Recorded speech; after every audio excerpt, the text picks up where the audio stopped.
I'm Karen Mobley. This is my exhibit, Water and Sky, at the Moses Lake Museum and Art Center. I hope you'll enjoy walking along with me as I talk about the individual works in the show, some of the materials that are used, and the ideas behind them.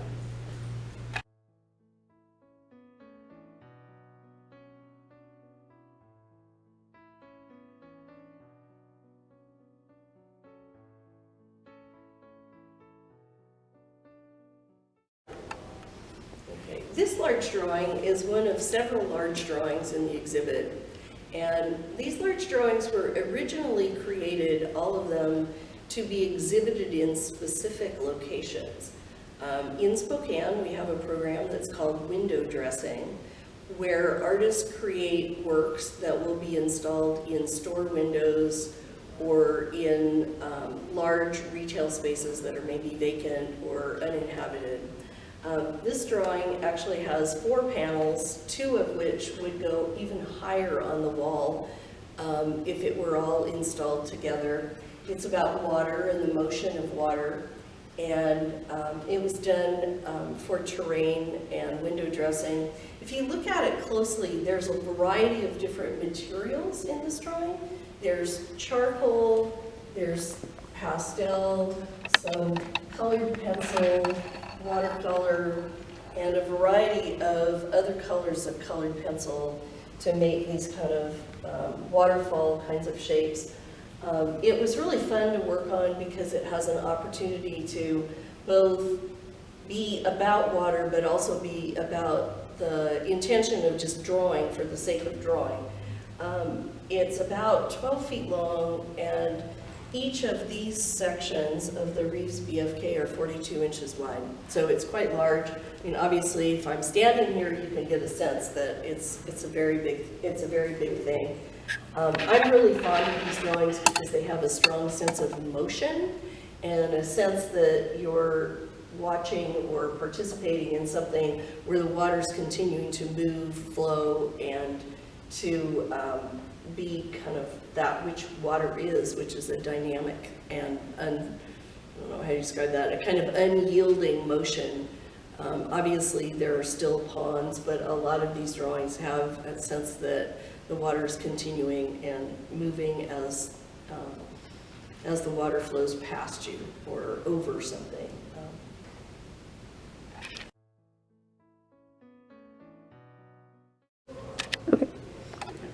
This drawing is charcoal and charcoal pencil on Reeves BFK, which is a printmaking paper. It's one of several drawings that I did in response to the forest fire smoke.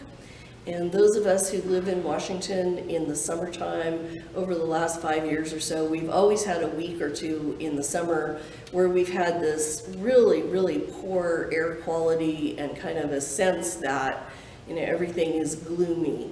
And while this is a sky, it's a very different character than the other skies in the show, in that it's a heavily particulate charcoal sky, and the landscape is quite abstracted. It could be wheat fields, it could be forest, it could be any kind of rolling hills like we might have in eastern Washington. And it's kind of a murky drawing, right? I mean, and that's the way it feels when we're having the forest fire smoke. You know, this summer in Spokane, we had days of forest fire smoke where the particulate was above the highest number in dangerous. And I wanted to be able to sort of capture that feeling of the closeness of the smoke down into the landscape, and that sense that you're sort of trapped under the fog and the murk.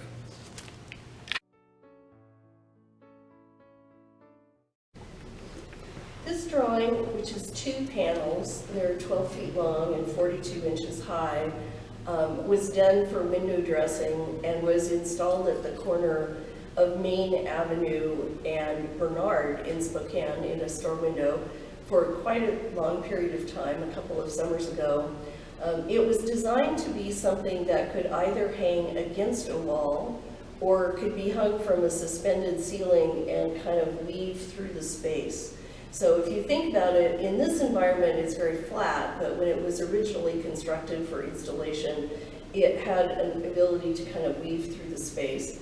It's about the motion of water, and if you look at it, there's obviously sort of movement, the kinds of swirls and kind of eddies that exist in water. There's also a sense that you have deep pools, and that you have a sense where maybe something like a rock is dropped in the water and there's movement throughout the water. This drawing has a lot of charcoal. It also has a lot of erasure. If you look at these sections through here and up above, some of the way that the lighter tones are made is from having the charcoal spread on the paper and then drawing back in with the eraser. There's some places where the charcoal is compressed charcoal and it's very deep and dark. There are other places where the charcoal is lighter and charcoal pencil and it's more airy and looser in its feeling. I think this is one of my favorite ones that I've done over the last few years, mostly because I feel like it's a really playful drawing and it's fun to, it was really fun to mess around with the materials and to work in the scale.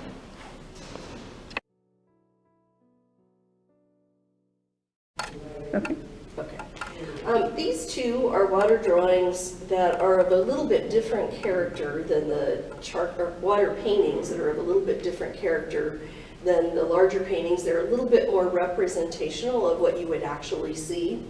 I think about them as being the kind of thing that you would see if you were standing on a bridge and looking over.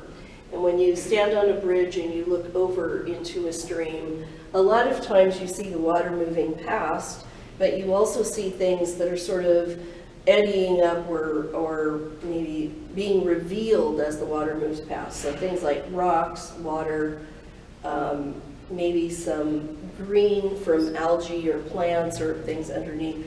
They're a little bit more representational, but they're certainly not super literal. There are 4 of these kinds of water paintings in the show. These two, this one is a little bit more representational. You kind of have a sense of the rocks, a little bit of the basalt along the Spokane River, a little bit of the reflection of the sky and the light from above in the water. It's been fun to work on them. I kind of feel like they almost feel a little bit like tapestries or some kind of textile. And you think about like rugs or fiber arts, a lot of times you have kind of abstract, but things that come out of nature, and I like that. I like that feeling a lot. These two are both untitled, and somebody was talking to me the other day, and they're like, well, why are there so many of these things untitled? Well, they're about a specific place, but they're more about the character and feeling of the water than being an illustration of a particular location on the Spokane River. So I kind of been leaving them a little bit open so people can apply their own visual experience and their own memory to the works of art.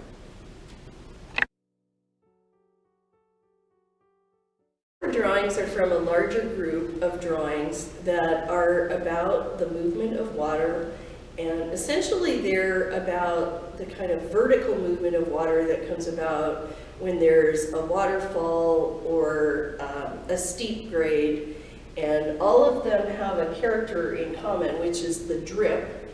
And the drip is made with watercolor, regular watercolor, metallic reflective watercolor. You can kind of see it kind of almost looks like glitter within the drawing. And then the drawings are charcoal on paper. And these are more representational. They're based on some observed places, and they have a little bit of an echo of the observed place that they're from. I'm working on a group of them. There will be about 12 of them together when they're all finished.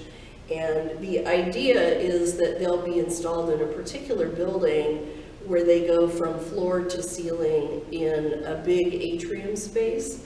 And so the thing that ties all of them together is this vertical drip. And then there's a bit of a tentative grid that connects them from these like representations of logs or movement through, so that there's a little bit of a thing that connects them structurally. It's a very limited palette. It's just 3 colors of watercolor and the charcoal and the the compressed charcoal.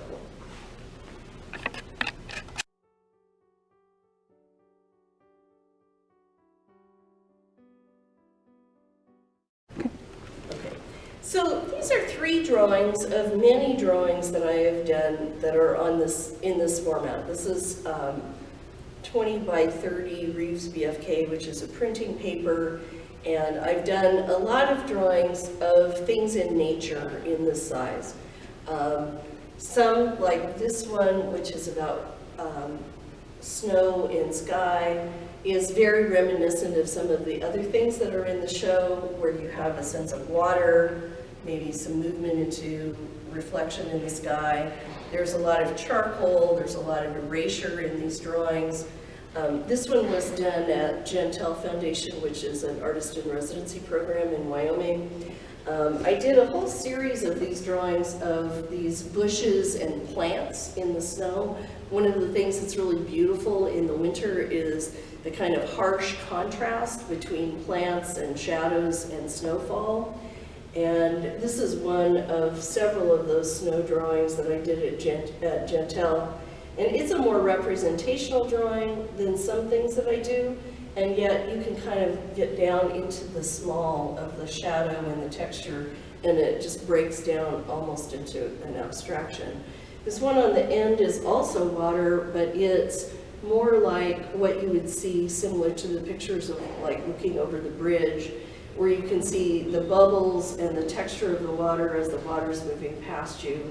It's a very simple sort of composition, and it has really very minimal materials. It's just charcoal pencil on paper.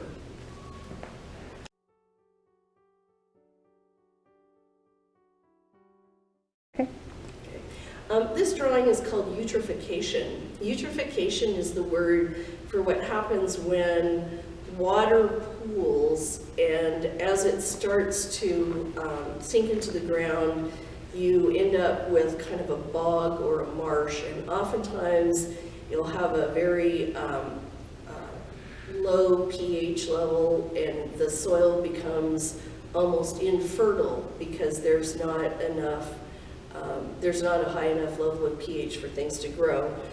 I did this drawing at the Artist in Residency program at the Spokane County Library and worked on this in their room they call the lab over a couple of weeks, and it was really fun to work on.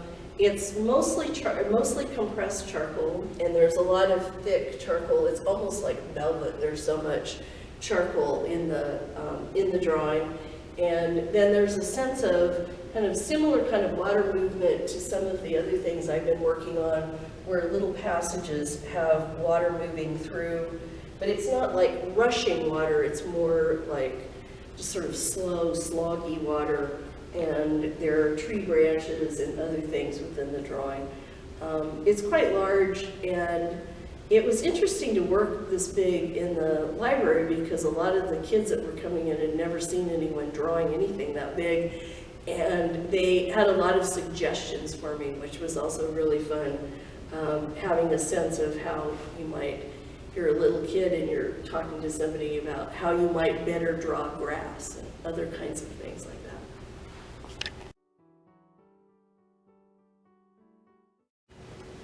Okay, these 4 drawings are all horizontal drawings. They're charcoal, also on Reeves BFK, which is a printmaking paper.